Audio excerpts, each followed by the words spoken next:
Some nights, the silence of an empty home feels louder than any storm. For 62-year-old Esther Hammond, every evening brings the same aching reminder that the chair beside her fireplace will never be filled again.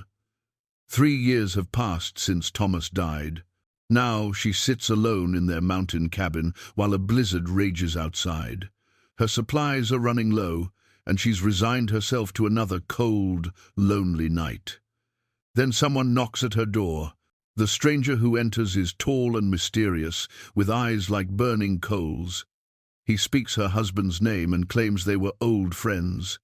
He says he's come to collect on a debt. But when he tells her she must leave with him immediately, Esther discovers this visitor is unlike anyone she's ever met. What happens next will change her life forever. Before we jump back in, tell us where you're tuning in from. And if this story touches you, make sure you're subscribed, because tomorrow I've saved something extra special for you. The wind howled through the pine trees like a chorus of lost souls, rattling the windows of the small timber cabin that had been Esther Hammond's sanctuary and prison for the past 3 years. She pulled her woolen shawl tighter around her shoulders as she moved through the familiar rooms, each step echoing in the profound silence that had become her constant companion. The cabin held 42 years of memories. Thomas had built much of it himself, his calloused hands shaping every beam, every joint. His reading glasses still sat on the side table next to his favorite chair, a leather-bound copy of Steinbeck beneath them, bookmark exactly where he'd left it the morning he died. Esther had never moved them. Some mornings she still set 2 cups of coffee on the kitchen table before remembering. The blizzard had been raging for 3 days now, the worst storm she could remember in all her years on the mountain.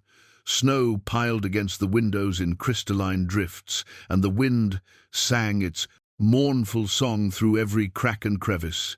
She'd rationed her firewood carefully, but the supply was dwindling faster than she'd hoped. The pantry held perhaps another week's worth of canned goods and dried beans. After that, well, she'd face that challenge when it came. Esther had always been practical. It was what had drawn Thomas to her all those years ago when they'd met at the county library. She'd been 20, working her way through teaching college, and he'd been 23, fresh back from what he'd only ever described as overseas work. He'd approached her quietly, respectfully, asking about a book on Montana wildflowers. Something in his eyes, a depth, a weariness that seemed too old for his young face, had captivated her immediately. They'd married within a year. Thomas had used his savings to buy this remote plot of land, and together they'd built their life far from the bustle of town.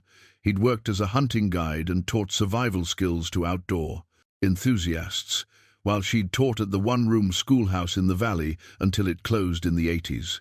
They'd never had children. Something about Thomas's overseas service had made that impossible, but they'd filled their days with books, long walks through the forest, and quiet conversations by the fire. Thomas had been her anchor, her true north. He'd possessed an unusual stillness about him, as if he'd seen enough of the world's chaos to appreciate the profound peace of their mountain retreat. He rarely spoke of his military service, only mentioning that he'd been stationed in Europe during some classified operations. Whatever he'd experienced there had left him with nightmares that occasionally woke him in a cold sweat. But Esther's presence always calmed him back to sleep. Now, as she stoked the dying embers in the fireplace, she wondered if she should have pressed him for more details about those years. There had always been a mystery about Thomas, a sense that he carried secrets too heavy to share. She'd respected his silence, trusting that love didn't require the excavation of every buried pain. The knock came just after 9 o'clock, sharp and deliberate against the thick wooden door. 3 measured raps that somehow carried through the howling wind. Esther froze, poker still in hand. No one came to the cabin in weather like this. The nearest neighbor lived 12 miles down the mountain, and the road had been impassable for days. She approached the door cautiously, her heart hammering against her ribs. "Who's there?" My name is Lucien Blackwood, Mrs. Hammond. I was a friend of your husband's. I need to speak with you about a matter of great urgency." The voice was cultured, with a faint accent she couldn't place European, perhaps, but aged like fine wine. Despite the storm raging outside, he spoke with perfect clarity, as if the wind dared not interfere with his words. "Thomas never mentioned anyone by that name," she called through the door, though something about the stranger's tone made her hesitate to dismiss him entirely. He wouldn't have. The nature of our friendship required discretion. "Mrs. Hammond, I understand your caution, but I'm afraid time is of critical importance. Your life may depend on what I have to tell you."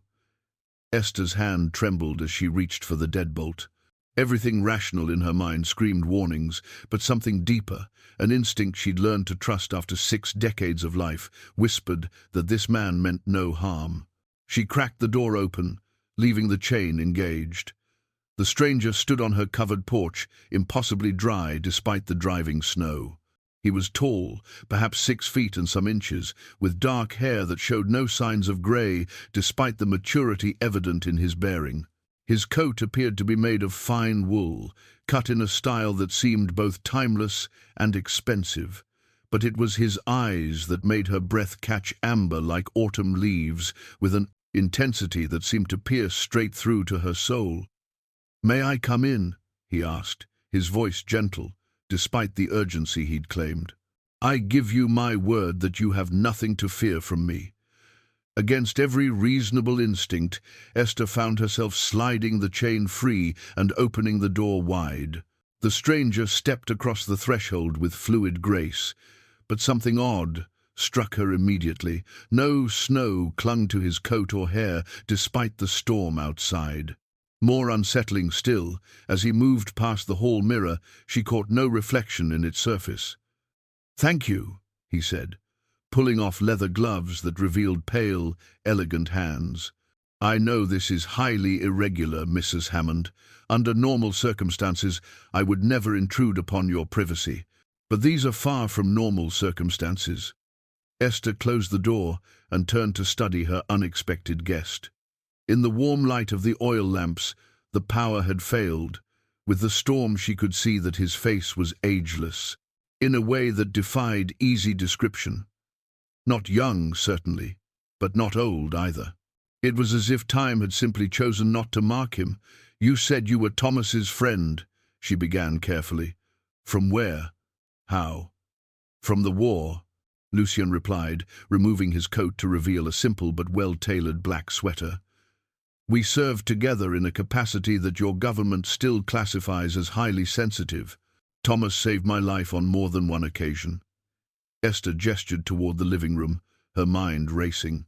Thomas had been 23 when the war ended, which would make this man, who appeared perhaps 40 at most, nearly a century old. Yet he moved with the vitality of someone in their prime. "Please sit," she said, settling into her customary chair while he took the seat opposite Thomas's chair. For a moment, the wrongness of it made her chest tighten, but something in Lucien's respectful posture suggested he understood the weight of where he sat. "Mrs. Hammond, may I call you Esther? What I'm about to tell you will sound impossible, but I need you to listen with an open mind, because your life depends upon it." "My life." Esther's voice came out smaller than she'd intended. "What are you talking about?" Lucien leaned forward slightly, his amber eyes holding hers with an intensity that made it impossible to look away. "Tell me, have you experienced anything unusual lately? Dreams that feel more real than waking? A sense of being watched? Perhaps items in your home have moved when you're certain you left them elsewhere?" Esther's blood chilled. For the past month, she had been experiencing vivid dreams of running through dark forests, pursued by something she couldn't see but could feel breathing down her neck. She'd attributed them to grief and isolation. And yes, several times she'd found objects in different places. Her grandmother's jewelry box moved from the bedroom dresser to the kitchen table, books reshuffled on shelves, but she'd convinced herself it was merely the forgetfulness that sometimes came with age and sorrow. "How could you possibly know about that?" she whispered. "Because you carry something in your blood, Esther, something that has been dormant for decades but is now awakening. Your grandmother was what some might call a wise woman, a practitioner of old knowledge that most people have forgotten. That gift passed to you, though it remained sleeping until now." "That's ridiculous," Esther said, though her voice lacked conviction. "My grandmother was just she knew about herbs and healing, that's all. Folk remedies. She was much more than that, and deep down you know it." Lucien's voice was patient but insistent. Thomas knew it too. "It's why he chose this remote location for your home, why he was so protective of you, why he never wanted you to venture far from the mountain." Esther's mind reeled. She remembered her grandmother's uncanny ability to predict weather, to know when someone was ill before symptoms appeared, to find lost things with an intuition that bordered on supernatural. She remembered the strange symbols carved into the wooden spoons the old woman used for cooking, the way cats and dogs seemed drawn to her, the hushed conversations that stopped whenever young Esther entered the room. "Even if that were true," she said slowly, "what does it have to do with you? What does it have to do with anything? Because you're in danger, Esther. There are forces that have been hunting your bloodline for generations. Your grandmother had protections in place, wards that kept you safe. When she died, those protections transferred to Thomas. His presence here, his love for you, maintained the barriers that kept the darkness at bay. Thomas died 3 years ago," Esther said, her throat constricting with grief that still felt raw. "And that's when the countdown began," Lucien said gently. "The protections have been failing gradually, which is why you've been experiencing the dreams, the disturbances. But now, with this storms like this one amplify supernatural energies, the last barriers are crumbling. You have perhaps days before something very old and very angry finds its way to your door." Esther stood abruptly, pacing to the window where snow continued to pile against the glass. This was madness. She was a retired schoolteacher from rural Montana, not some character in a Gothic novel. But even as she tried to dismiss his words, she couldn't shake the growing certainty that everything he'd said rang true. "Assuming I believe any of this," she said without turning around, "what exactly are you? You don't age properly, you cast no reflection, and you speak of my husband's wartime service as if you were there yourself, which would make you impossibly old." When she turned back, Lucien's expression had shifted to something more vulnerable. "You're observant. Thomas said you would be." He paused, seeming to weigh his words carefully. "I am what your folklore might call a vampire, though the reality is far more complex than the stories suggest. I've lived for nearly 4 centuries, and yes, I did serve alongside Thomas during the war, a very different kind of war than the history books record." The rational part of Esther's mind should have laughed, should have dismissed this as the delusion of a madman. Instead, she found herself studying his face, noting the otherworldly stillness of his breathing, the way the flames in the fireplace seemed to bend away from him slightly. "Why should I trust you?" she asked. "Because Thomas did," Lucien replied simply. "Because he saved my life, and I swore an oath to him that I would protect what he held most dear should anything happen to him. Because despite what I am, I have never broken my word to a friend." He reached into his coat and withdrew a small object wrapped in faded cloth. "He asked me to give you this if the day ever came when you needed to know the truth." Esther took the bundle with trembling hands. Inside was Thomas's old compass, the one he'd carried during the war. But as her fingers closed around the brass casing, she felt a warmth that had nothing to do with body heat. The needle spun wildly before settling on a direction that was definitely not magnetic north. "What does it point to?" she asked, though something deep in her bones already knew. "Supernatural threats," Lucien said quietly. "Thomas used it to track the things that hunt in darkness. Right now, it's pointing southeast towards something that has been moving steadily in our direction for the past 3 days." Esther sank back into her chair, the compass warm in her palm. Everything she'd believed about her quiet life, her ordinary marriage, her simple existence on the mountain, all of it was built on foundations of secrets she'd never suspected. "What do you want from me?" she asked. "I want to keep you alive," Lucien said, "which means you need to leave this place. Tonight. With me." The compass grew warmer in Esther's palm, its brass surface now almost uncomfortably hot against her skin. She set it carefully on the side table, watching as the needle continued its erratic dance before settling once again on that ominous southeastern direction. "You're asking me to abandon everything I know," she said, her voice barely above a whisper. "This house, these memories, it's all I have left of him." Lucien's expression softened with what appeared to be genuine sympathy. "I understand what I'm asking of you, Esther. Thomas spoke of this place often during our time together. He described every room, every piece of furniture he'd crafted with his own hands. He loved you more than his own life, which is precisely why he made me promise to protect you." "What kind of war did you fight together?" she asked. "You said it wasn't in the history books." "There has always been another war," Lucien replied, his gaze distant. "A shadow. Conflict fought between those who would protect humanity from supernatural threats and those who would prey upon it. Thomas was recruited because of his natural resistance to certain forms of influence, mental manipulation, supernatural compulsion. It made him invaluable against creatures that relied on such abilities." Esther thought of Thomas's steadfast calm, the way he'd never seemed shaken by anything, as if he possessed an inner strength that nothing could breach. "And you, what side were you on?" "Initially, the wrong one." Lucien's admission came with visible pain. "I was young, if you can call a century young, and angry at the world that had made me what I am. I fell in with others of my kind who saw humans as cattle. Thomas and his unit were sent to stop us. But he saved your life instead. He saw something in me that I'd forgotten existed, the man I'd been before the curse. When my companions left me to die in a collapsing bunker, Thomas came back for me. He could have let me burn.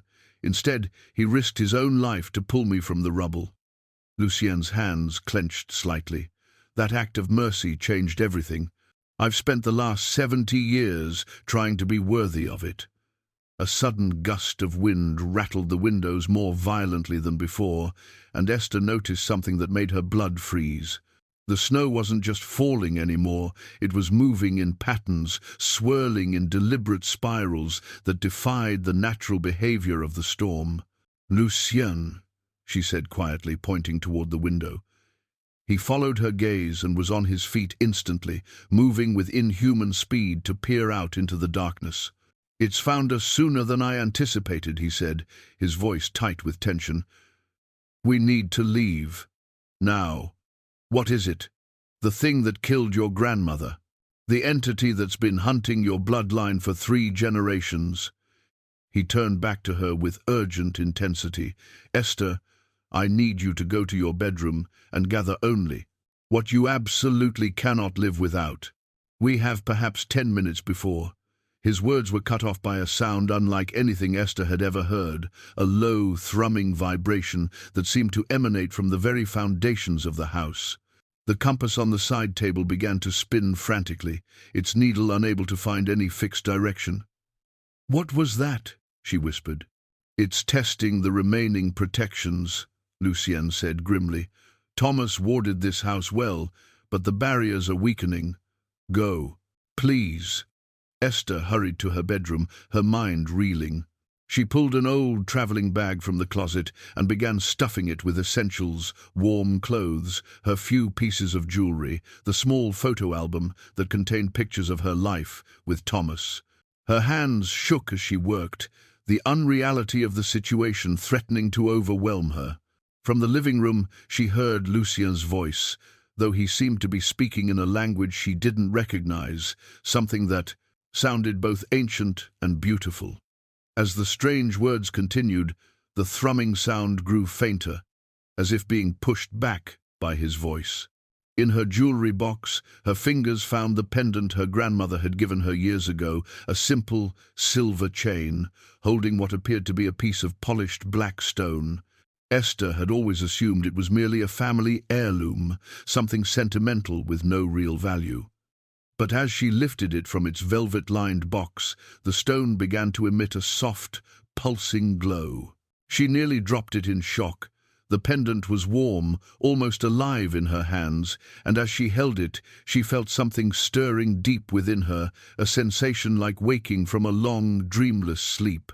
Memories she'd forgotten began to surface, her grandmother teaching her to read the patterns in tea leaves, to sense the moods of wild animals, to find water with nothing but a forked stick and intuition. "Grandmother, what were you?" she whispered to the empty room. As if in response to her question, the pendant's glow intensified, and suddenly she could feel it, a vast network of energy running through the earth beneath the house, connecting every living thing on the mountain in an intricate web of power. She could sense the storm outside, not just as weather, but as a living entity twisted into unnatural patterns by something dark and hungry. The thrumming sound returned, louder now, and accompanied by what sounded like scratching at the walls.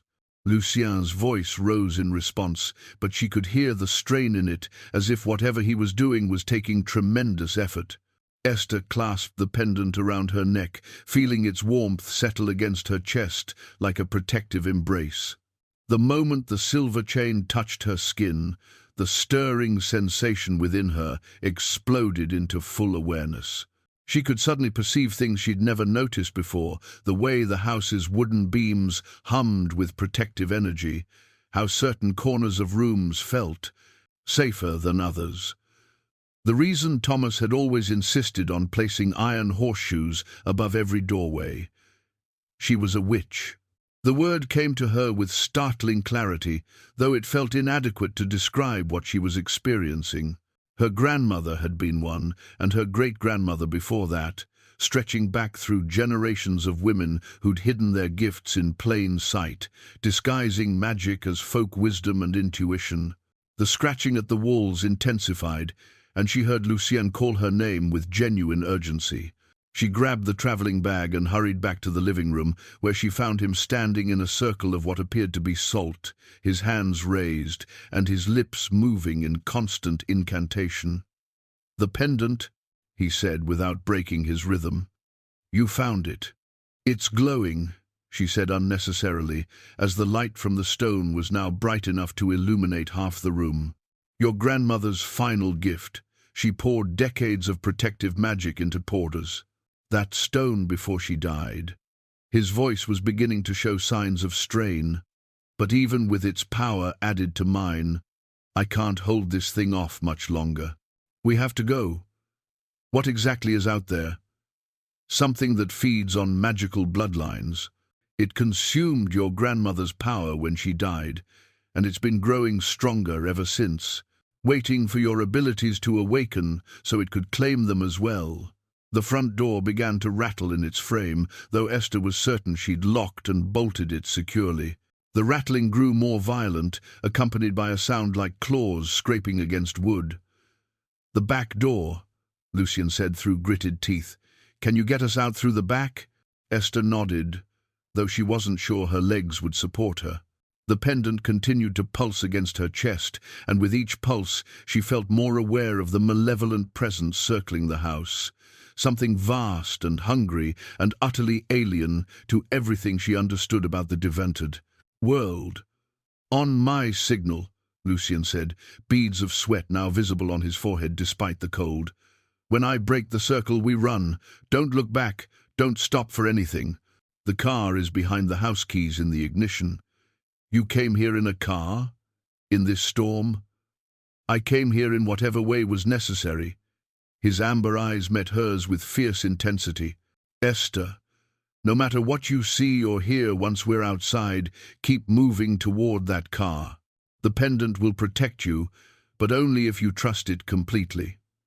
The scratching stopped abruptly, replaced by a silence so profound that Esther could hear her own heartbeat thundering in her ears.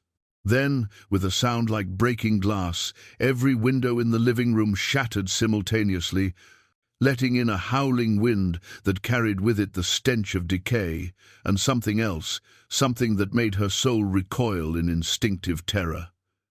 "Now!" Lucien shouted, breaking his circle and grabbing her hand. They ran for the back door as shadows poured through the broken windows like living smoke, reaching for them with tendrils of absolute darkness. Esther fumbled with the lock, her hands shaking so badly she could barely turn the key. Behind them, the shadows writhed and coalesced into something with too many angles and not enough substance. But she could feel its attention focused entirely on her. The door flew open, and they plunged into the storm. The blizzard struck them like a physical blow as they stumbled into the night, snow cutting across their faces with razor sharpness. Lucien's grip on her hand was the only anchor Esther had in the chaos of wind and darkness. The pendant around her neck pulsed steadily, its glow barely visible through the thick fabric of her coat, but providing a warmth that seemed to shield her from the worst of the cold. Behind them, an inhuman shriek split the air, a sound of pure rage that made every instinct in Esther's body scream at her to run faster. She didn't dare look back, following Lucien's earlier warning, but she could feel the malevolent presence pursuing them, moving through the storm with unnatural ease. "There!"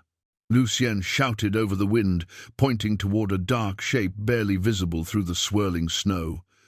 The vehicle that materialized from the storm was not what Esther had expected. Instead of a modern car, it appeared to be a vintage Land Rover, built for rugged terrain but clearly decades old. As they reached it, Lucien yanked open the passenger door and practically lifted her inside before circling to the driver's seat with inhuman speed. The engine roared to life immediately, and they lurched forward into the storm. Through the rear window, Esther caught a glimpse of her home, the warm light spilling from the broken windows now tainted with writhing shadows that seemed to pulse with malevolent life. "My house," she whispered, watching 42 years of memories disappear into the darkness. "I'm sorry," Lucien said, his knuckles white as he gripped the steering wheel. "Thomas would have understood.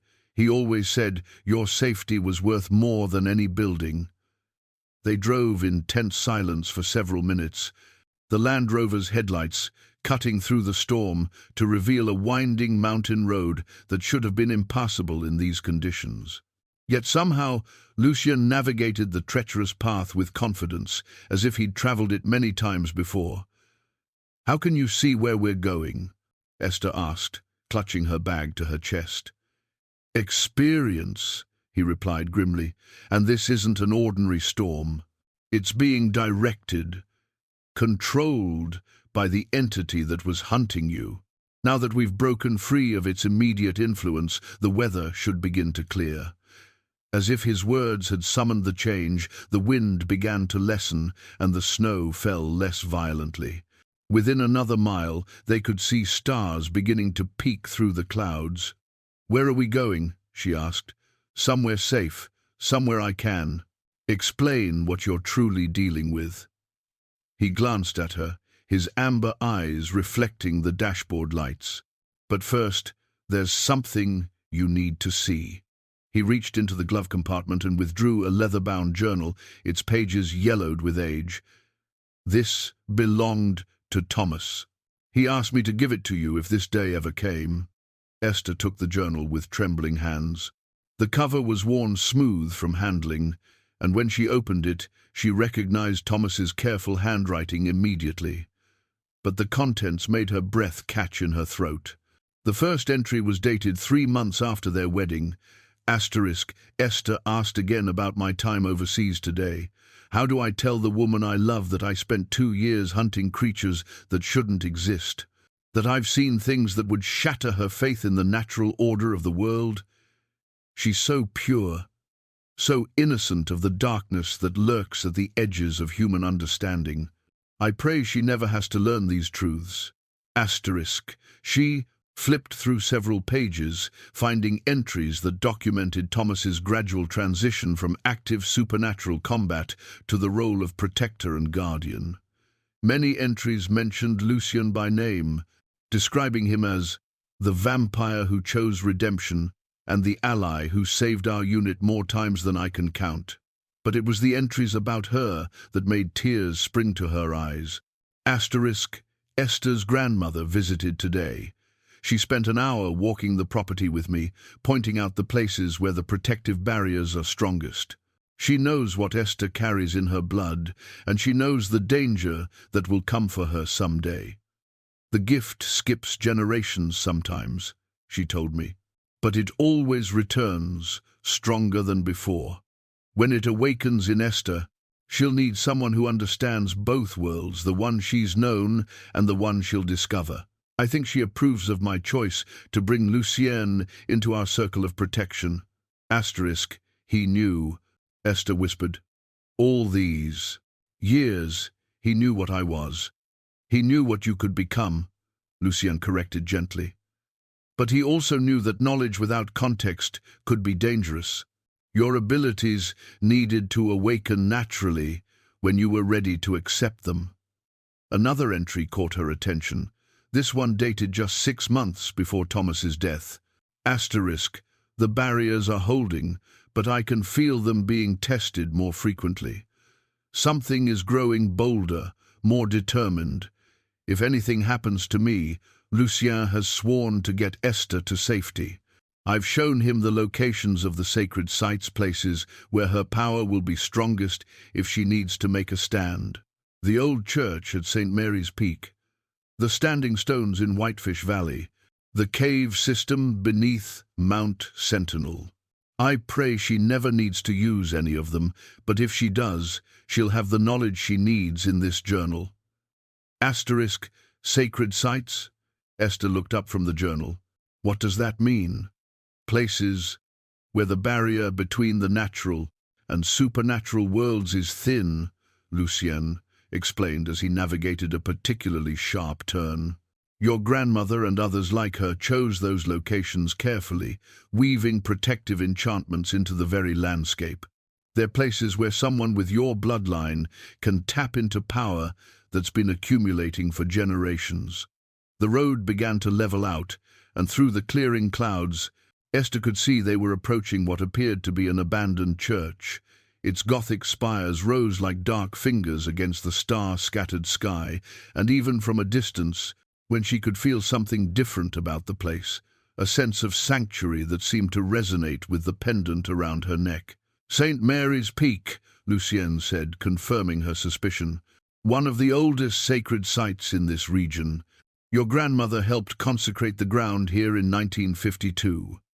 He parked the Land Rover in what had once been the church's courtyard. The building was clearly abandoned windows, boarded up, paint peeling from its wooden siding, but as they approached the front doors, Esther could feel the power that still resided here, thrumming in harmony with her pendant's gentle glow. Lucien, she said as they reached the entrance, why can't you just come inside with me?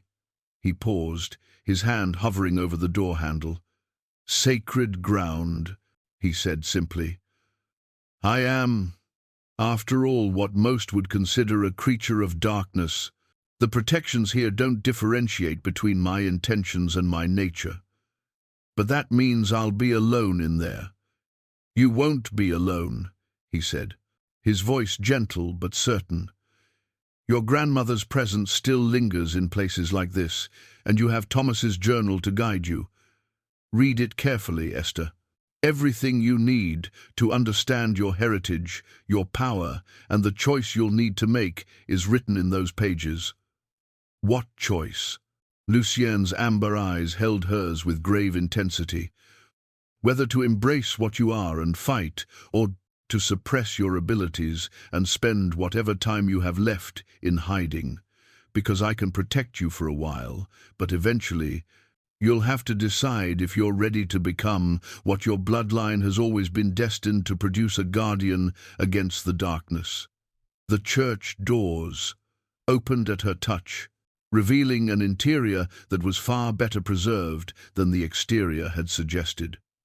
Moonlight streamed through stained glass windows, casting colored patterns across worn wooden pews.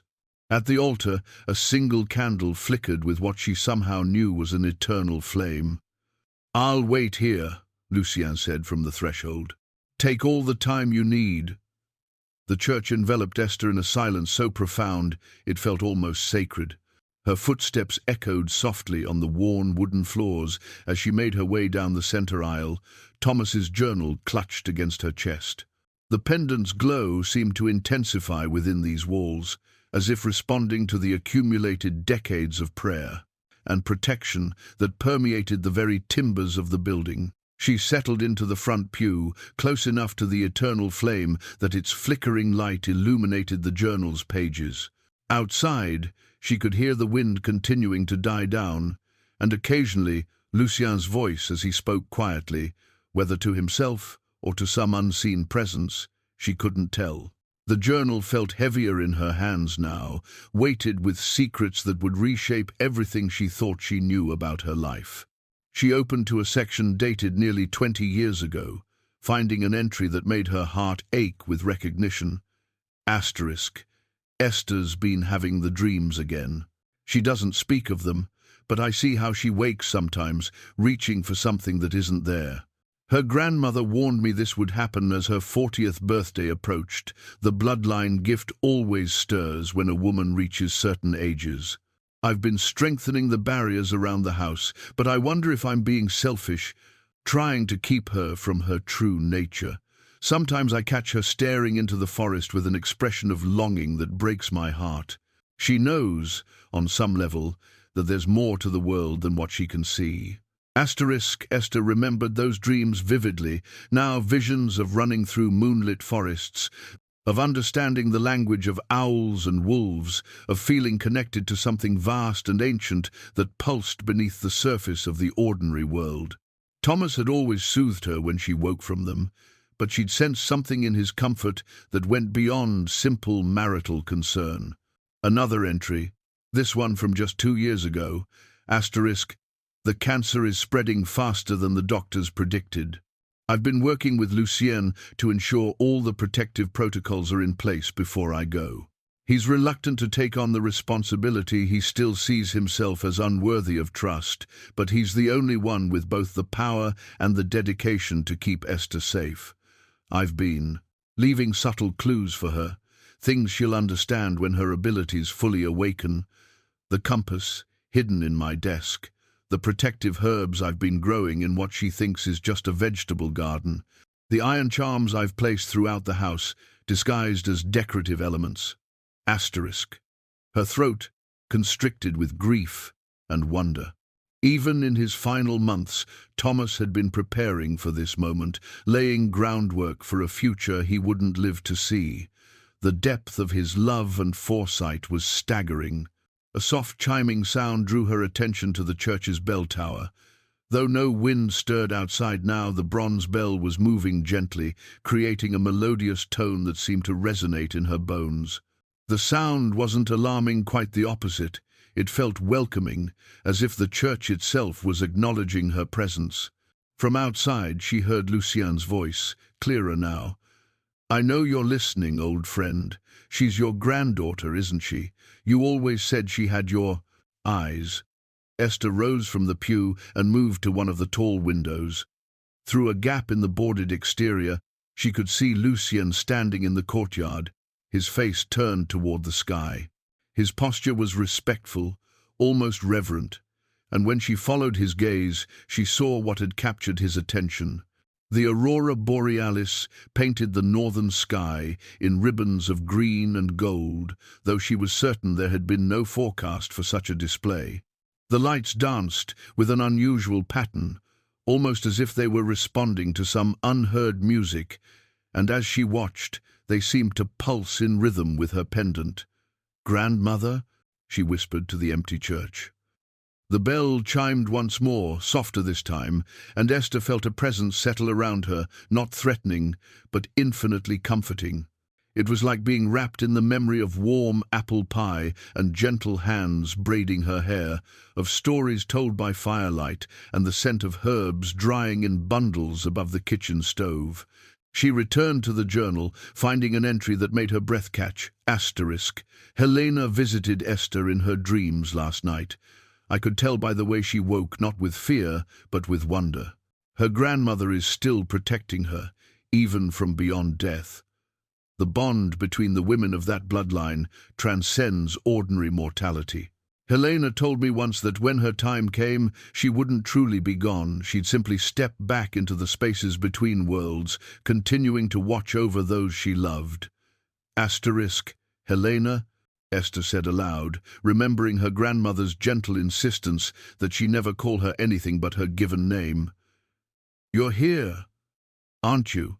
The eternal flame flickered in what might have been response, and Esther felt a warmth that had nothing to do with the candle's heat. She turned the page and found something that made her gasp, a letter, written in her grandmother's familiar script, tucked between the journal's pages. My dearest Esther, if you are reading this, then the time has come for you to claim your birthright. I know this must be frightening, to learn that the world is far stranger and more dangerous than you ever imagined. But I also know that you carry within you the strength of every woman who came before you.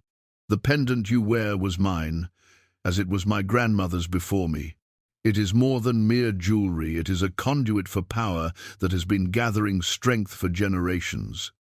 With it, you can sense the supernatural world that exists alongside the mundane one. You can communicate with spirits, influence the elements, and most importantly, protect those you love from creatures that would do them harm. Thomas has been your guardian and protector all these years, but that burden was never meant to be his alone. You, my dear girl, are the true guardian. You always have been. The power that flows through your veins is ancient and strong, but it requires acceptance to fully manifest. You must choose to embrace what you are, or it will remain forever dormant. Lucien is a good man, despite what he believes about himself. Trust him as Thomas trusted him. He will help you learn to control your abilities and understand the responsibilities that come with them. But remember, the choice to use this power must always be yours.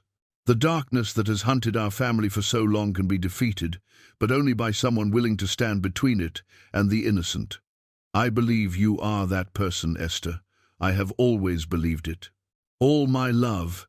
Helena times Esther read the letter twice, tears blurring her vision. Outside, she could hear Lucien moving around the courtyard, his footsteps patient but vigilant. The aurora continued its ethereal dance, and the bell tower chimed occasionally, as if keeping time to some celestial rhythm. She rose from the pew and approached the altar, placing her hands on the worn wooden surface. The pendant pulsed against her chest, and she felt something shift within her like a door, opening in her mind, revealing rooms she'd never known existed. Suddenly, she could sense Lucien's presence with startling clarity, not just his physical location, but his emotional state, the mixture of determination and doubt that drove him, the weight of centuries bearing down on his shoulders, the genuine care he felt for her despite having known her for only a few hours. She could feel the lingering essence of her grandmother's spirit, warm and protective, woven into the very foundations of the church. And she could sense something else distant but approaching, the same malevolent presence that had attacked her home, now searching for their trail with patient, inexorable hunger. I understand now, she said to the empty church, her voice steady despite the magnitude of what she was accepting. I know what I have to do. The eternal flame burned brighter for a moment, and the bell tower chimed 3 times in what sounded unmistakably like approval. When Esther emerged from the church, she found Lucien standing beside the Land Rover, his expression unreadable in the moonlight. The aurora had faded to faint wisps of green along the horizon, but the clarity of the night sky revealed a landscape she'd never truly seen before. Through her awakened senses, She could perceive the flow of energy through the earth itself, ley lines connecting sacred sites across hundreds of miles, all pulsing with the accumulated power of generations. "You've changed," Lucian observed quietly. "I can sense it." "I've accepted what I am," she replied, surprised by the steadiness in her own voice. "My grandmother left me a letter. She explained everything." Lucian nodded slowly. Helena was remarkable. Thomas spoke of her often. She saw possibilities where others saw only problems. He studied her face in the starlight. "What did she tell you about the choice ahead?" "That the darkness hunting our family can be defeated, but only if I'm willing to stand against it." Esther touched the pendant through her coat, feeling its warm pulse against her palm. "She also said you would help me learn to control my abilities, if that's what you want." Something flickered in his amber eyes, hope mixed with uncertainty. "But you should know that the path of a guardian is not an easy one. Once you fully embrace your power, there's no going back to the quiet life you've known." "That life ended the moment you knocked on my door," Esther said simply. "The question now is whether I face what's coming as a victim or as someone who chooses to fight." They climbed into the Land Rover and continued down the mountain road, leaving the sanctuary of the church behind. As they drove, Lucian began to explain the broader supernatural world that existed parallel to the mundane communities of beings both benevolent and malevolent, ancient treaties that kept the balance between light and dark, and the role that guardians like Esther's bloodline played in maintaining that delicate equilibrium. "Your grandmother and others like her formed a network," he explained, as they navigated a series of winding turns. They communicated across vast distances, sharing information about supernatural threats and coordinating responses. Many of them died fighting creatures that most humans never knew existed. And Thomas was part of this? A crucial part. His immunity to mental influence made him invaluable against entities that relied on psychological manipulation. But more than that, his tactical mind and natural leadership ability made him the perfect coordinator between the human and supernatural elements of the resistance. They crested a hill and began descending into a valley. Esther didn't recognize. In the distance, she could see standing stones arranged in a perfect circle, each monolith easily 20 feet tall and carved with symbols that seemed to shift and writhe in the moonlight. "Whitefish Valley," Lucian said, following her gaze.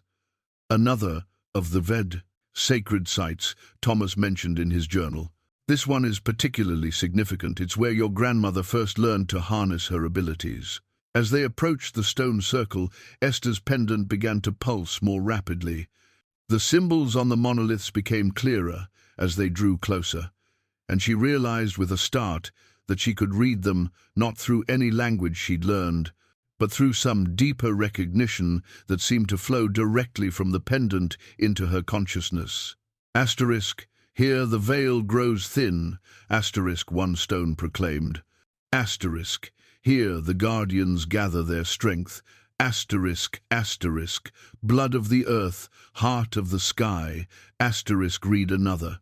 Asterisk, "Power flows to those who would protect." Asterisk, Lucian parked the vehicle at the edge of the circle and turned to face her. "Before we go any further, there's something you need to see. Something that will help you understand what we're truly facing." He reached into his coat and withdrew what appeared to be a smooth crystal sphere, larger than a child's marble. But as he placed it in her palm, the crystal began to glow with an internal light that rivaled her pendant's radiance. "A memory crystal," he explained. "Helena created it during the war, when she and Thomas and I worked together to stop the entity that's now hunting you. Touch it to your pendant." Esther hesitated for only a moment before following his instruction. The instant the crystal made contact with her grandmother's pendant, the world around her dissolved. She was standing in the same stone circle, but it was summer, and the monoliths were whole and unmarked by time. A younger version of her grandmother stood in the center of the circle, her hands raised toward the sky as power flowed around her in visible streams of golden light. Thomas was there too, looking exactly as he had when Esther first met him, his face set with grim determination as he coordinated the positioning of a dozen other figures around the circle's perimeter.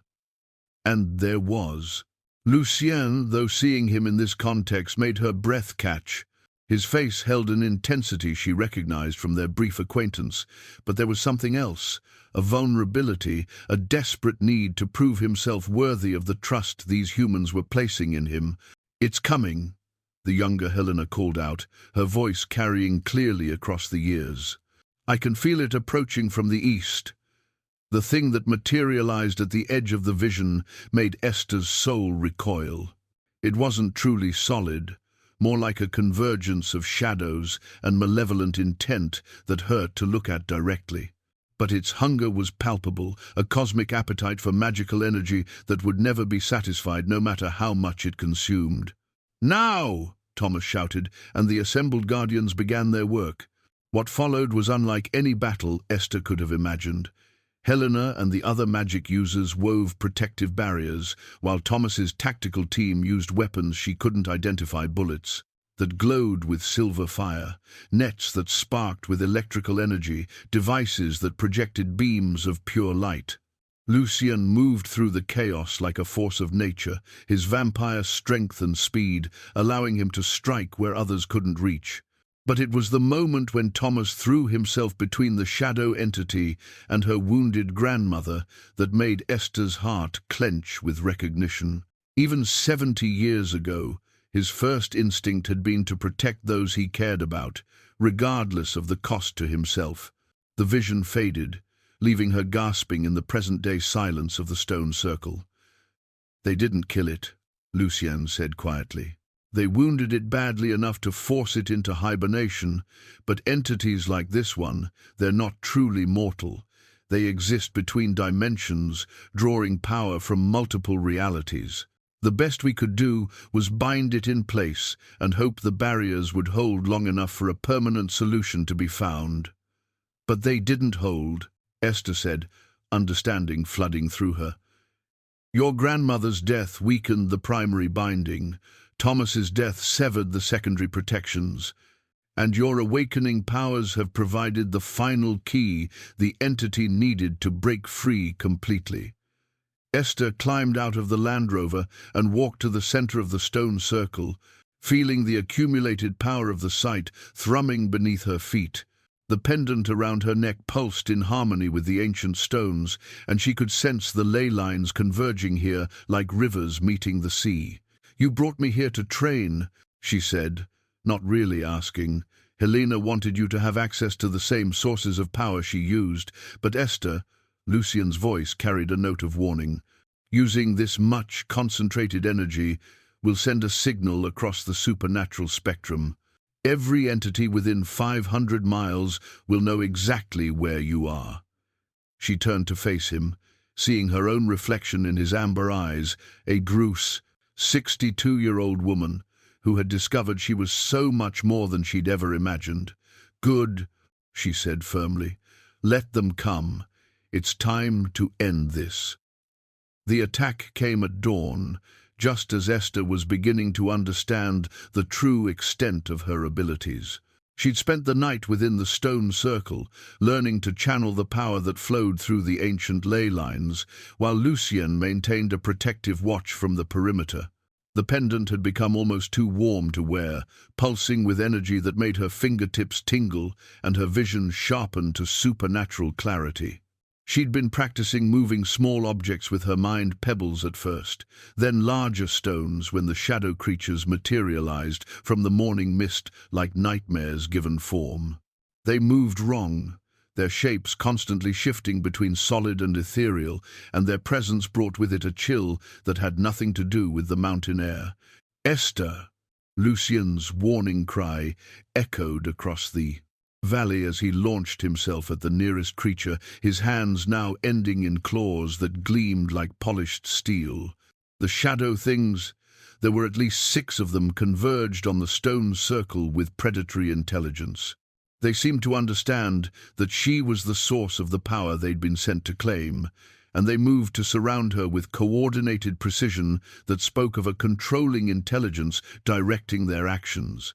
Esther pressed her back against the central monolith, feeling the ancient stone's protective energy flowing into her through the pendant. Her grandmother's voice seemed to whisper in her mind, guiding her through techniques she'd never learned but somehow knew. Asterisk. Trust the stone, trust the earth, trust the power that flows through your blood. Asterisk. The first creature lunged at her, and instinct took over. She raised her hands, and golden light erupted from her fingertips, forming a barrier that sent the shadow thing reeling backward with a shriek of pain and fury. The light felt like an extension of herself, warm and protective and infinitely renewable, as long as she remained connected to the sacred site. Lucien was engaged in brutal combat with 3 of the creatures, his vampire strength allowing him to tear through their semi-solid forms, but each time he destroyed one, it reformed within seconds. His movements were fluid and precise, centuries of experience evident in every strike, but she could see the strain beginning to show in the set of his shoulders. "They're not truly here," he called to her between attacks. "They're projections, extensions of the main entity. You have to sever the connection at its source." Esther closed her eyes and reached out with her newly awakened senses, following the threads of malevolent energy back to their origin.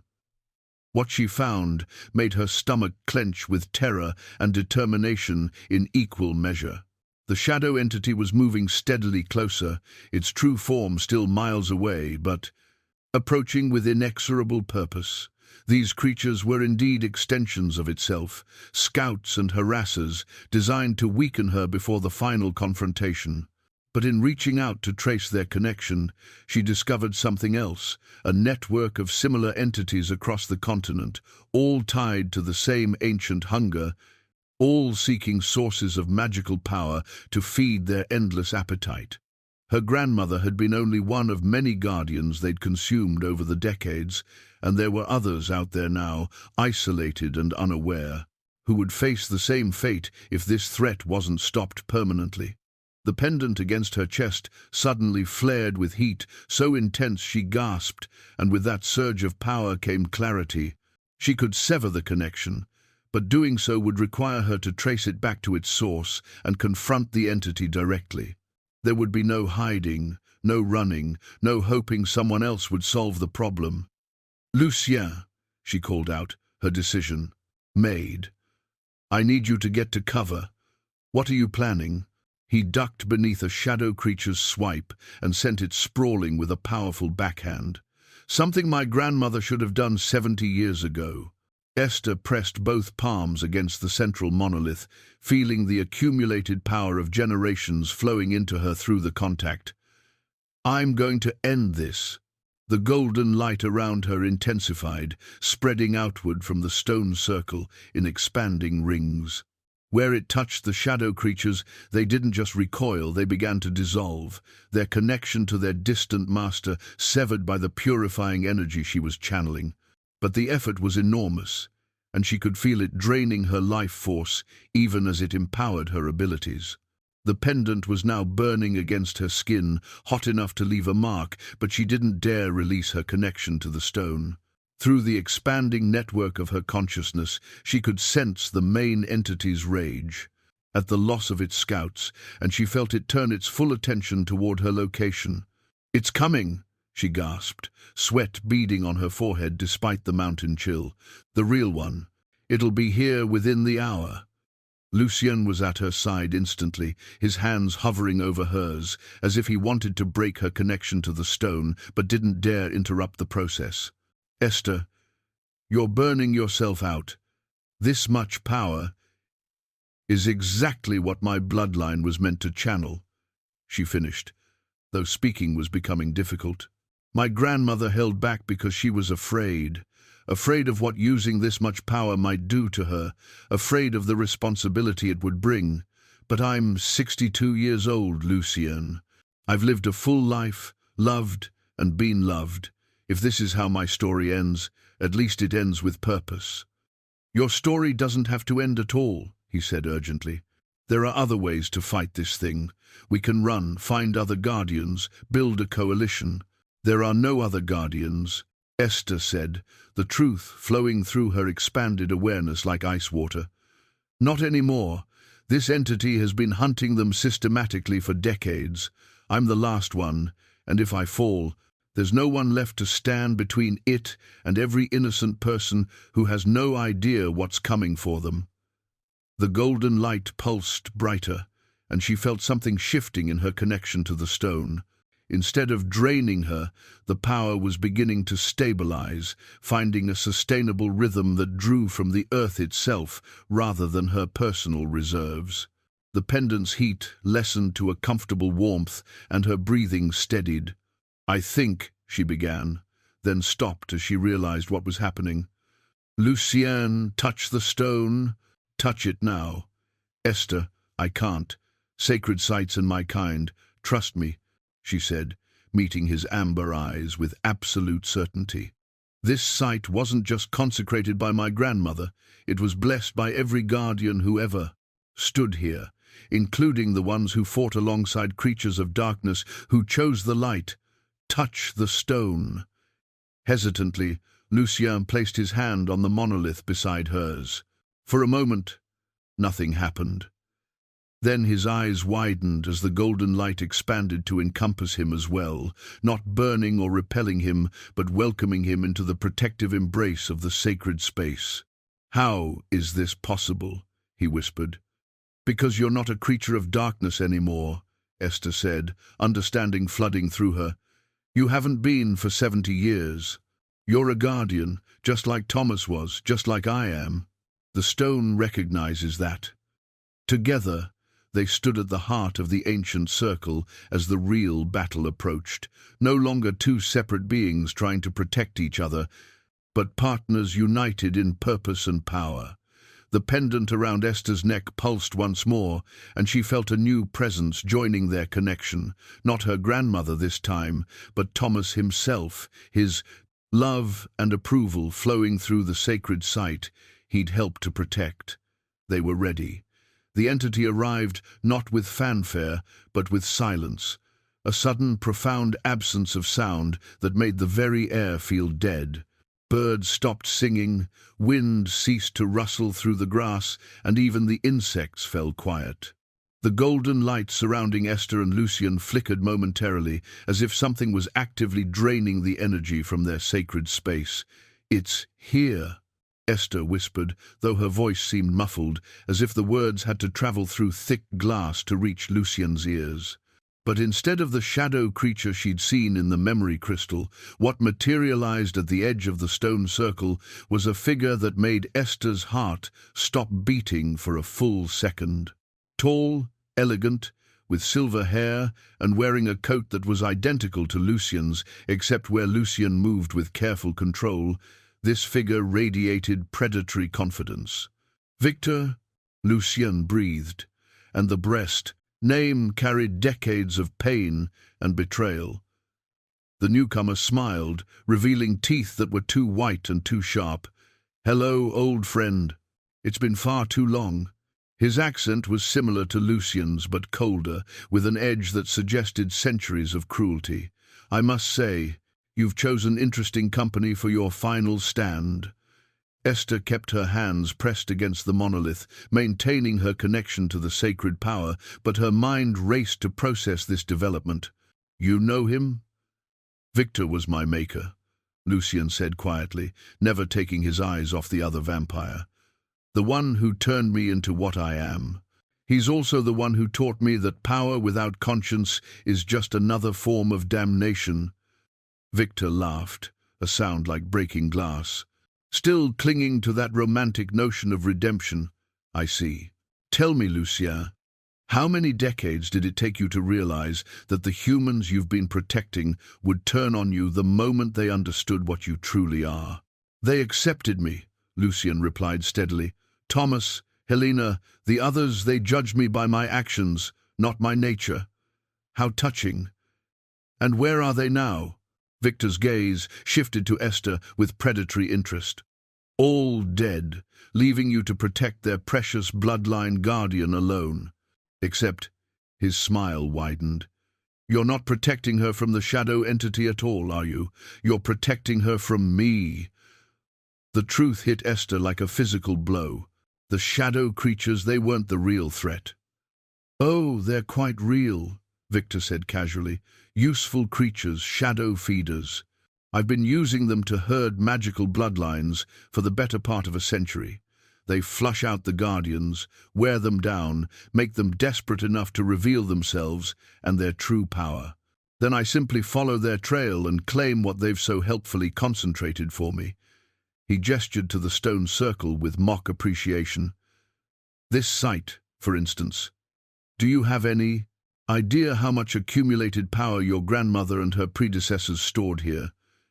Decades of magical energy, just waiting for someone with the proper knowledge to harvest it. Esther felt sick. You've been manipulating everything. The attacks on my house, the shadow creatures, it was all to drive me here. To drive you to embrace your full power. Yes, a guardian who's still suppressing her abilities is hardly worth the effort of hunting, but a guardian who's opened herself completely to the ley lines. Victor's eyes glowed with an inner fire. That's a feast that could sustain me for centuries. Around Esther's neck, the pendant began to pulse erratically, and she realized with growing horror that something was wrong with her connection to the sacred site. The golden light was dimming, and she could feel her strength beginning to ebb. "The locket," Victor said, noting her distress with obvious pleasure. "You're wearing it now, aren't you? The one Thomas left for you, hidden among his personal effects. The one you picked up from his bedside table the night he died?" Esther's hand flew to her throat, where beneath the pendant, a small silver locket rested against her skin, a piece she'd worn every day since Thomas's funeral, thinking it was a simple memento of their life together. "That's not possible," Lucien said, but his voice carried the weight of terrible understanding. "Thomas would never—" "Thomas didn't," Victor interrupted smoothly. "But I did. Placed it there the night I killed him, just before his cancer could do the job for me. Amazing what one can accomplish with a little supernatural intervention. Terminal patients are so accommodating when they think they're having peaceful, drug-induced visions." The locket suddenly felt like ice against Esther's skin, and she clawed at the chain, trying to remove it. But the clasp wouldn't budge, and with each passing second she could feel more of her power being siphoned away. "A tracking charm," Victor explained, with the patience of a professor delivering a favorite lecture. "But also so much more. It's been monitoring your emotional state, your magical development, your growing attachment to my dear Lucien here. Every moment of happiness, every surge of power, every spark of hope, all of it feeding back to me, helping me understand exactly how to break you when the time came."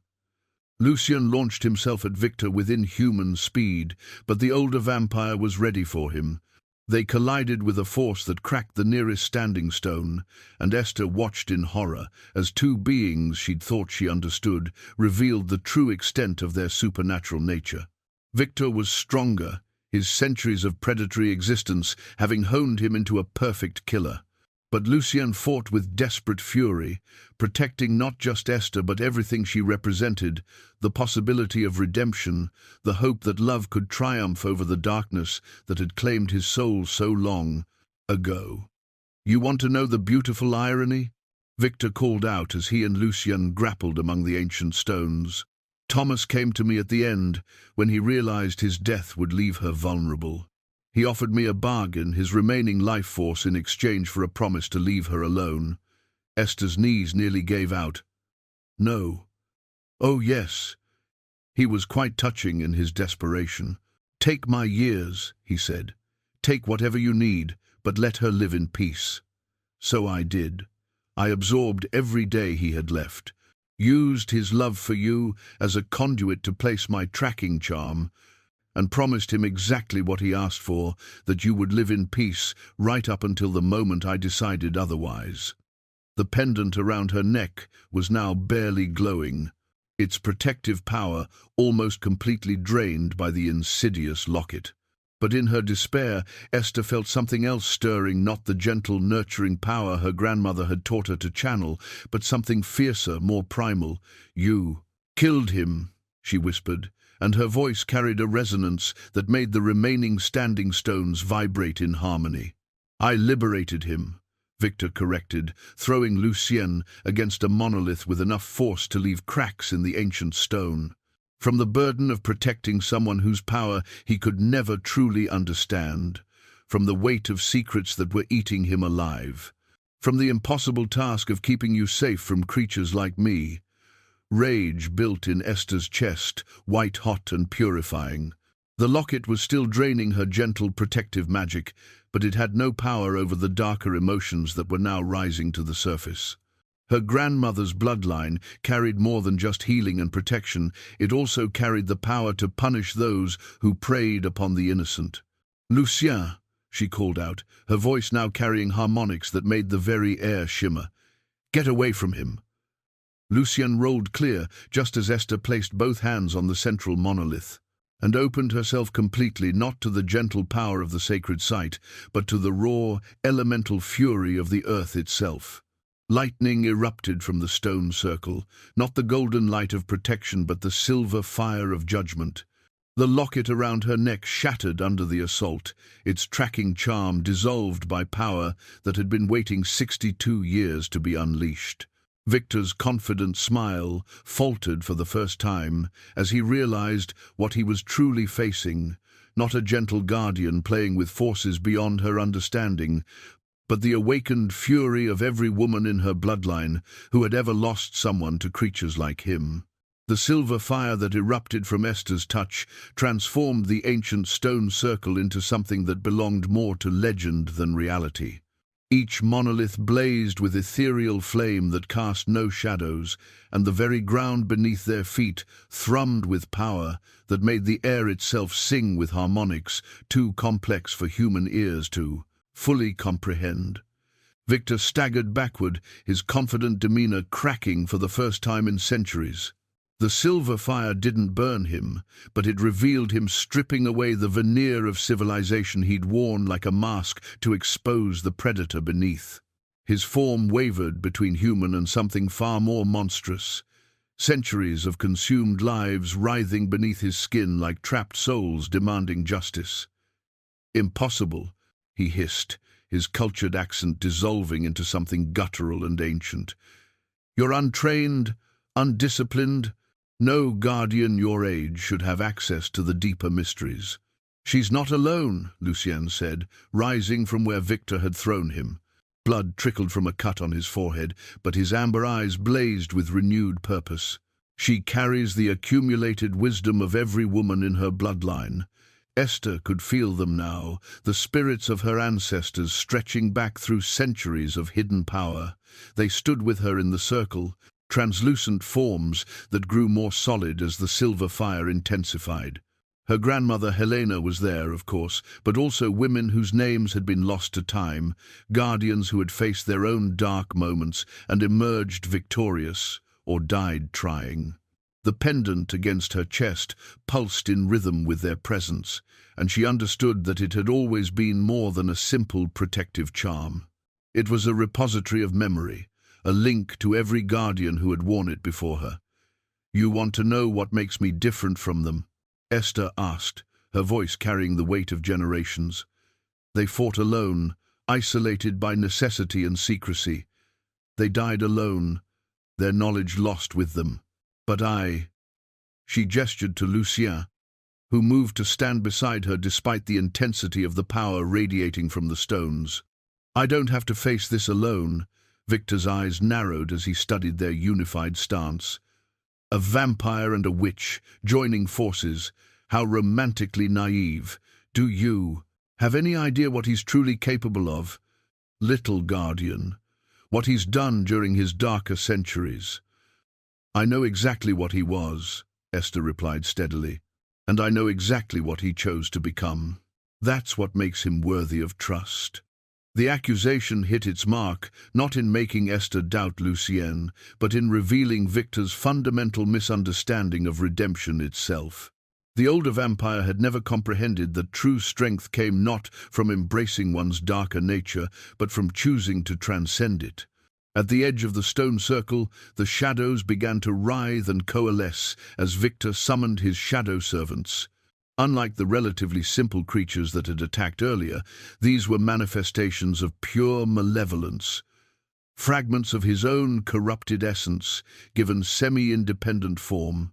"If you won't come to me willingly," Victor said, his form solidifying back into its human appearance, "then I'll simply take what I need from your corpse. The power will be diminished, certainly, but still sufficient for my purposes." The shadows rushed forward in a coordinated assault, but they met not just Esther's silver fire but something else, weapons of light that materialized in Lucien's hands like extensions of his will. The blades he wielded were not physical steel but crystallized moonlight, sharp enough to cut through shadow and solid matter alike. How?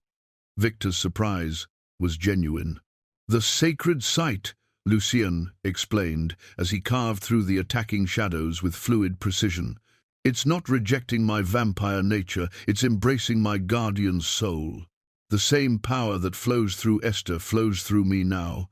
Together they fought in perfect synchronization. Esther's silver fire created barriers and purifying waves that disrupted Victor's shadow creatures, while Lucien's light-forged weapons destroyed them permanently. But it was more than tactical coordination. They moved as if they shared a single consciousness, each anticipating the other's needs and responding without hesitation. Victor retreated to a safer distance, his expression calculating. "Impressive. You've managed to tap into something I didn't anticipate, but raw power without proper focus is just chaos waiting to happen." He raised his hands, and the temperature in the circle plummeted. Frost began forming on the standing stones, and the silver fire flickered as if being starved of oxygen. The power Esther was channeling wavered, and she felt the presence of her ancestors growing fainter as Victor's influence pressed against the sacred space. "You see," Victor continued conversationally, as if he weren't slowly draining the life from everything around him, "I've had centuries to study the old magics. I know how to disrupt ley lines, how to corrupt sacred sites, how to turn a guardian's power against itself. Your grandmother never learned these techniques because she was too moral to pursue them. But I have no such limitations." The frost spread faster, and Esther felt her connection to the stone weakening. The pendant around her neck grew cold for the first time since it had awakened, its protective glow dimming to barely visible levels. "There is one way to stop him," Helena's voice whispered in her mind, faint but unmistakable. "But it will require everything we have to give." Esther looked at the translucent form of her grandmother, seeing not just love in the older woman's eyes, but also a grim determination that spoke of final sacrifices. "The Unity Blade," Helena continued. "It exists in potential within every sacred site, waiting for guardians who love deeply enough to forge it from their combined essence. But to create it, we have to be willing to pour our life force into the weapon itself," Esther finished, understanding flooding through her. "It could kill us, or it could save everything," Lucien said quietly. He'd heard Helena's words too, his vampire senses allowing him to perceive the spirit realm. "The choice is ours to make." Around them, Victor's freezing influence continued to spread. The shadows were reforming despite their earlier destruction, and the silver fire was now barely more than flickering candlelight against the encroaching darkness. "I'm 62 years old," Esther said, meeting Lucien's amber gaze. "I've lived my life, loved deeply, and found my purpose. If this is how my story ends, then it ends with both of us," Lucien interrupted firmly. "Thomas saved my life once and gave me the chance to choose redemption. You've shown me what that redemption could actually mean. I won't let either of those gifts be wasted." They joined hands in the center of the circle, their combined will focusing on the space between them. The air shimmered, and something began to take shape, at first just a glimmer of possibility, then a growing convergence of light that hurt to look at directly. Victor realized what they were attempting. "Stop them," he commanded his shadows, but the creatures found themselves unable to approach the intensifying radiance. The Unity blade began to solidify, not as a physical weapon, but as something far more fundamental. It was justice made manifest, love weaponized against hatred, the combined will of two souls who had chosen to stand against the darkness regardless of the cost. As the blade took its final form, both Esther and Lucien felt their life forces being drawn into its creation. But instead of weakness, they experienced a profound sense of completion, as if everything they had been and done had led inevitably to this moment. The blade hummed in their joined grip, eager to complete the task for which it had been forged. Around them, the stone circle blazed with renewed power, and the spirits of past guardians stood witness to what would determine the fate of every innocent soul in the path of Victor's endless hunger. But as the Unity blade reached its full potential, something unexpected happened. The weapon began to resonate not just with Esther and Lucien's combined essence, but with the accumulated power of every guardian who had ever stood on this sacred ground. The pendant around Esther's neck blazed with light that rivaled the sun, and she felt herself becoming a conduit for something far greater than her individual will. "You feel it now, don't you?" Helena's spirit whispered, her form becoming more solid as the blade's power reached its crescendo. "This is what we were meant for, not to fight alone in isolated battles, but to stand together as one unbroken chain of protection stretching back to the very beginning of the bloodline." Through the weapon, Esther could perceive the true scope of Victor's corruption. He wasn't just a vampire who had chosen evil, he was a wound in the fabric of reality itself, a point where darkness had learned to feed on hope. Every life he'd taken, every guardian he'd murdered, every innocent soul he'd corrupted had made him stronger and more monstrous. The shadow creatures were never his servants, she realized aloud. They were fragments of his victims, enslaved spirits forced to do his bidding. Lucien's grip on the blade tightened. "Then we're not just fighting for ourselves. We're fighting to free everyone he's ever destroyed." Victor seemed to sense their growing understanding, and his human facade finally crumbled completely. What stood at the edge of the stone circle now was no longer recognizable as anything that had ever been mortal, a writhing mass of consumed souls and stolen power that hurt to look at directly. "You cannot comprehend what you face." The entity that had been Victor spoke with the voices of all his victims. "I am Legion. I am eternal. I am the hunger that devours light itself." The Unity blade pulsed in response, its silver fire reaching new heights of intensity. But wielding such power was taking its toll. Esther could feel her life force being drawn into the weapon at an accelerating rate. And beside her, Lucien's breath came in labored gasps as the same price was extracted from him. "We may only get one chance," he said quietly. "If we miss, we won't miss," Esther replied with absolute certainty. "This blade was forged from love and sacrifice. It cannot fail to find its mark when wielded with pure intent." Around them, the spirits of the past guardians began to sing a wordless melody that seemed to carry all the hope and determination of women who had stood against the darkness throughout the centuries. The song gave strength to their purpose and power to their resolve. Victor's monstrous form began to advance, the ground withering beneath his presence. But for every step he took forward, the Unity blade blazed brighter until its light was visible for miles in every direction, a beacon calling to every force of good in the surrounding wilderness. "Together," Esther whispered. "Together," Lucien agreed. They raised the weapon together, its power reaching the moment of perfect readiness. The final confrontation was about to begin.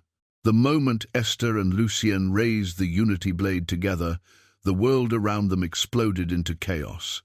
Victor's monstrous form lunged forward with inhuman speed, his void-touched claws raking through the air where their heads had been only a heartbeat before.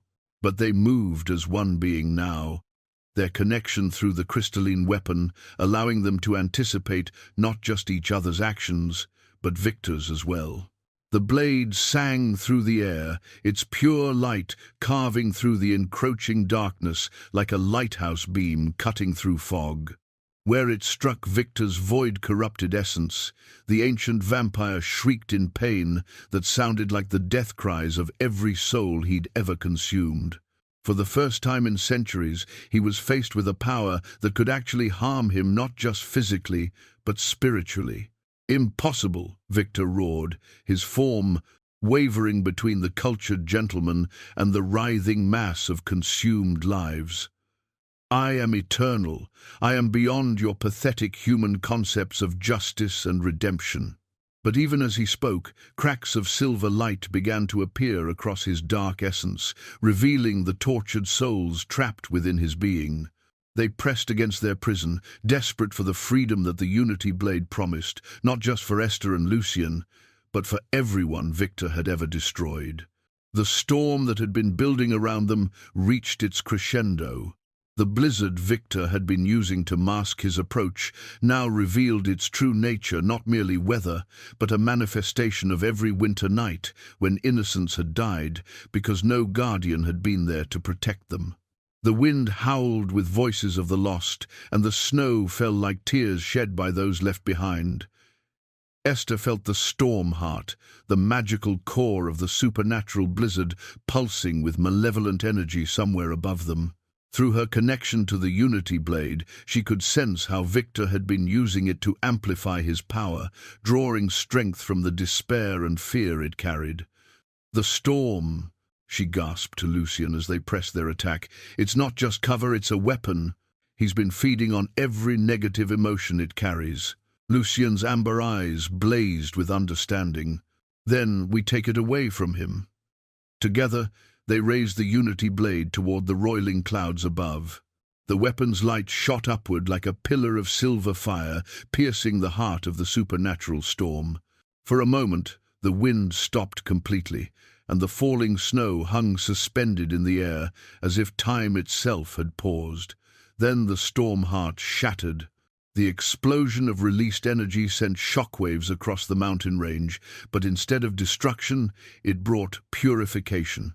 The malevolent blizzard dissolved into gentle snowfall that sparkled with inner light, each flake carrying away fragments of pain and loss that had been trapped within the storm for decades. Victor staggered backward, his power visibly diminished by the loss of his storm weapon. "You think this changes anything?" he snarled, but his voice carried a note of desperation that hadn't been there before. "I have consumed hundreds of your kind. Their power flows through me still." "Their power," Esther said, advancing with the Unity blade held ready, "but not their consent." She could see them now, the spirits of every guardian Victor had murdered, every innocent he'd corrupted, every soul he'd claimed in his centuries of predation. They surrounded him like a cloud of accusers, pressing closer with each step she and Lucien took. The Unity blade pulsed with increasing intensity, and Esther felt something she hadn't expected: forgiveness. Not for Victor, who had chosen his path with full knowledge of its consequences, but for the countless victims who had carried guilt and fear even in death. The weapon wasn't just destroying Victor's hold on them, it was offering them the peace they'd been denied for so long. One by one, the trapped souls began to break free from Victor's essence. They rose from his writhing form like wisps of silver light, and as they did, each whispered a single word: "Thank you." Victor's screams grew more desperate as his stolen power abandoned him. Without the accumulated life force of his victims, his true age began to show. The cultured facade crumbled entirely, revealing something withered and ancient that should have died centuries ago. "This cannot be," he raged, but his voice was becoming weaker with each passing moment. I am the darkness between stars. I am the hunger that devours hope itself. You are a parasite, Lucian said quietly, his own transformation evident as the Unity Blade's power flowed through him. The centuries of guilt and self-hatred that had defined his existence were burning away, replaced by something far more powerful, the certainty that redemption was not just possible, but inevitable for those who truly sought it. Victor made one final, desperate lunge at Esther, his remaining claws extended toward her throat, but the Unity Blade was ready for him. As he struck, the weapon moved of its own accord, positioning itself between them with perfect precision. The ancient vampire impaled himself on the crystalline blade, his momentum carrying him forward until the weapon pierced completely through his corrupted heart. For a moment, he hung there suspended, his eyes wide with shock and something that might have been relief. Finally, he whispered, and for just an instant Esther caught a glimpse of who he might have been before the darkness claimed him, a young man, lost and afraid, who had made a choice that damned him for eternity. Then the Unity Blade flared with the combined power of every soul he'd ever wronged, and Victor began to dissolve into particles of silver light that were caught and carried away by the purified snow. As Victor's form began to dissolve, something unexpected happened. Instead of simply fading away, his essence was drawn toward an ancient stone altar that Esther hadn't noticed before, a weathered granite slab that had risen from the earth at the center of the stone circle, covered in symbols that seemed to pulse with their own dark light. The sacrifice stone, Helena's spirit whispered urgently in Esther's mind. He's trying to use it to regenerate himself. The altar demands a life to break magical curses, but it can also be used to bind souls to the mortal realm. Victor's dissolving particles swirled around the granite slab like a malevolent tornado, and slowly his form began to reconstitute itself. But this time, his appearance was even more monstrous than before, a writhing mass of shadow and bone that barely maintained a humanoid shape. "You think you've won?" His voice echoed from the partially reformed creature. "This stone has witnessed 1,000 every times, sacrifices across the centuries. It knows the taste of guardian blood, and it hungers for more. All I need is one willing soul to offer itself, and I will be reborn, stronger than ever." Esther felt the Unity Blade grow heavy in her hands as she realized what Victor was implying. The sacrifice stone wasn't just a means of his regeneration, it was a trap. If anyone stepped onto the altar with the intention of sacrificing themselves to stop him, it would instead feed their life force directly to him. "There has to be another way," Lucien said, his amber eyes fixed on the writhing form that was steadily growing more solid. "Some way to use the stone against him instead of for him." But even as he spoke, they could both feel Victor's power beginning to stabilize. The ancient vampire had learned from their previous confrontation, and now he was drawing energy not just from the sacrifice stone, but from the very act of their resistance. Every moment they hesitated gave him more time to complete his regeneration. "The curse," Esther said suddenly, understanding flooding through her.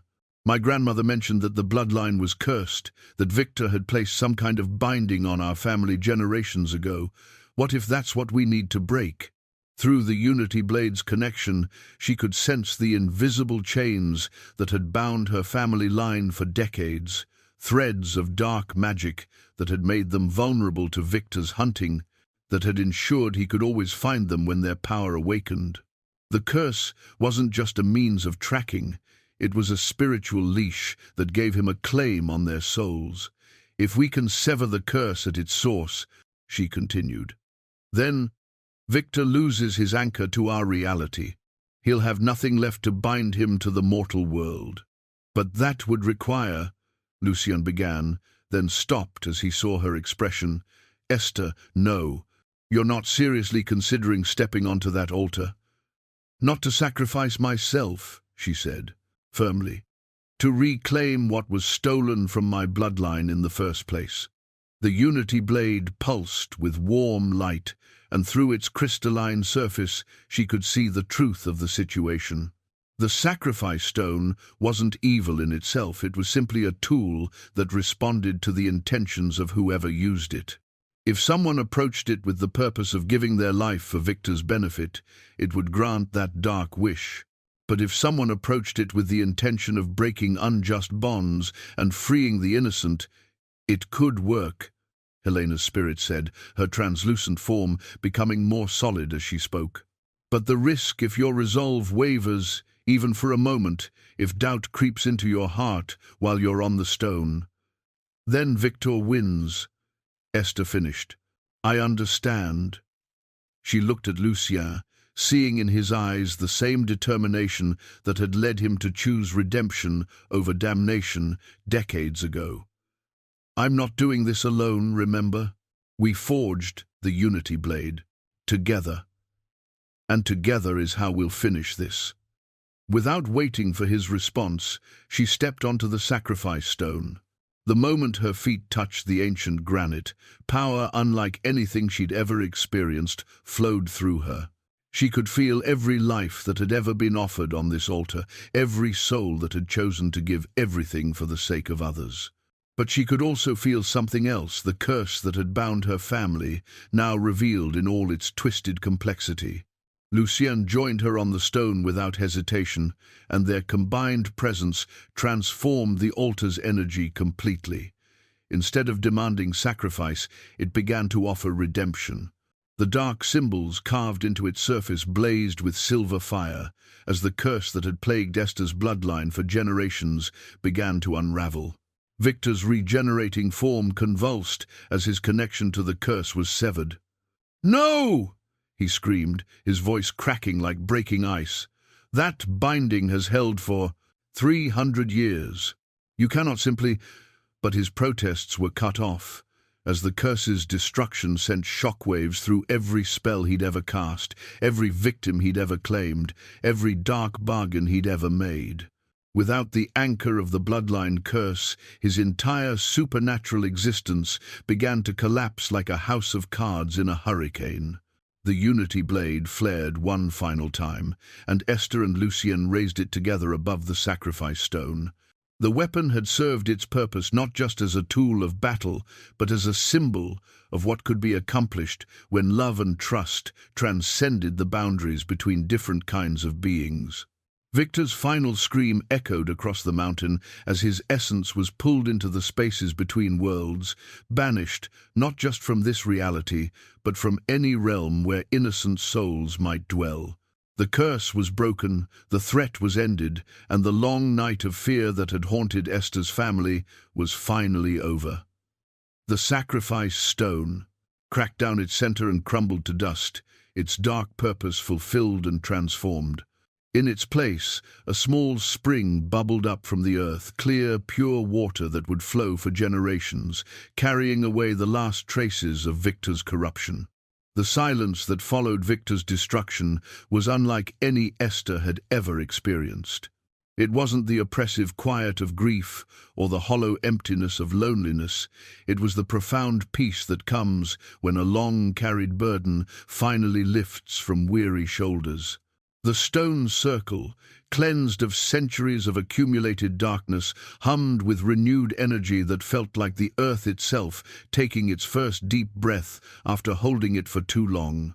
Lucien stood beside her at the edge of what had once been the sacrifice stone, his amber eyes reflecting the soft glow of the new spring that bubbled where the ancient altar had crumbled. The water ran clear and sweet, carrying with it the promise of renewal that neither of them had dared to hope for when this night began. "Is it really over?" Esther asked, though she could feel the truth in the peaceful energy that surrounded them. "It's over," Lucien confirmed quietly. "I can sense no trace of Victor's presence anywhere on this plane of existence. The curse that bound your bloodline has been completely severed, and with it, his anchor to our reality." Esther touched the pendant at her throat, finding that its pulsing had gentled to a steady, warm presence against her skin. The frantic energy of battle and magical awakening had settled into something sustainable power that would always be there when she needed it, but that wouldn't consume her daily life with constant urgency. Around the periphery of the stone circle, the spirits of her ancestors were beginning to fade, their translucent forms growing lighter as their purpose was fulfilled. Her grandmother Helena lingered longest, her gentle smile carrying decades of love and pride. "You did well, my dear. Girl." Helena's voice came not through her ears but directly to her heart. "Better than I ever dared hope. You've not only broken the curse that plagued our family, you've proven that isolation and secrecy aren't the only ways to be a guardian." "What happens now?" Esther asked. "Without Victor's threat, without the curse, what am I supposed to do with these abilities?" "Whatever feels right," Helena replied, her form already becoming harder to see. "The old ways hiding our gifts, pretending to be ordinary, those were born from necessity and fear. But you've found something different. You've found partnership, understanding, acceptance. Build on that, granddaughter. Create something better than what came before." As Helena's spirit faded into the gentle snowfall, Esther felt a profound shift in her understanding of what it meant to be the last guardian in her bloodline. She wasn't carrying the weight of tradition alone, she was free to forge a new path entirely. The pendant around her neck pulsed one final time, and its glow settled into a soft, steady radiance that would never again dim with fear or uncertainty. But it was no longer the same artifact her grandmother had worn. Through the night's trials, it had transformed into something new, a symbol not of hidden power and secretive knowledge, but of hope, renewal, and the courage to love despite the risks that love might bring. "The new dawn pendant," she said aloud, somehow knowing that was what this transformed artifact would be called by future generations who might hear this story. Lucien moved closer, his own transformation evident in the way he carried himself. The centuries of guilt and self-doubt that had burdened him were gone, burned away by the Unity Blade's purifying fire. In their place was something Esther had seen glimpses of, but never fully the man he had chosen to become, rather than the monster he had been made. "Where do we go from here?" he asked, his voice carrying a vulnerability that spoke of genuine uncertainty about the future. Esther looked around the stone circle, seeing it now not as a battlefield, but as a place of new beginnings. The ancient monoliths stood like silent sentinels, their purpose fulfilled and their protective energy intact for future generations who might need sanctuary. The spring that had replaced the sacrifice stone would flow for decades, carrying its message of transformation to anyone wise enough to understand its significance. "Home," she said simply. "Back to the cabin." "But your house was," Lucien began, then stopped as he saw her expression. "Damaged, not destroyed," she said with growing certainty. "And even if it were completely gone, it's not the building that makes a place home. It's the love that lives there, the memories that give it meaning, the people who choose to share it." They walked together down the mountain path as dawn began to touch the eastern horizon. The supernatural blizzard was completely gone now, replaced by the natural beauty of a mountain morning after snowfall. The world looked clean and new, as if the night's events had washed away more than just Victor's corruption. They had cleansed the very possibility that such darkness could take root here again. "Thomas would have been proud," Lucien said as they reached the Land Rover, "of what you've become, of the choice you made to fight rather than hide." "He would have been proud of you too," Esther replied, "for choosing love over fear, for standing with me when you could have walked away." As they drove down the mountain road, Esther found herself thinking not about what they had lost in the battle with Victor, but about what they had gained. She had discovered strength she never knew she possessed, abilities that connected her to generations of brave women who had stood against the darkness. More importantly, she had found that love didn't end with death. It transformed, evolved, took new shapes that could sustain and strengthen those left behind. The cabin came into view as they rounded the final curve, and Esther's heart lifted to see that while the windows were indeed shattered and the front door hung askew, the structure itself was sound. The protective wards Thomas had woven into its very foundations had held against Victor's initial assault, just as his love had protected her long after his death. "It won't take much to repair," Lucien observed, as they parked in the familiar clearing. "We have time," Esther said, and for the first time in years she meant it. Without the curse hanging over her family, without the constant threat of supernatural predators, she could actually plan for a future that extended beyond mere survival. They stood together in the doorway of the damaged cabin, looking out at the forest that had witnessed their transformation from strangers bound by duty into partners united by choice.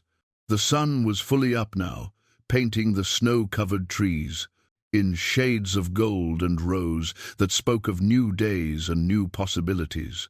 The new dawn pendant pulsed gently against Esther's chest, and she smiled, knowing that whatever challenges might come, she would face them not as the last guardian of a dying tradition, but as the first guardian of something entirely new, a future built on trust, love, and the courage to hope.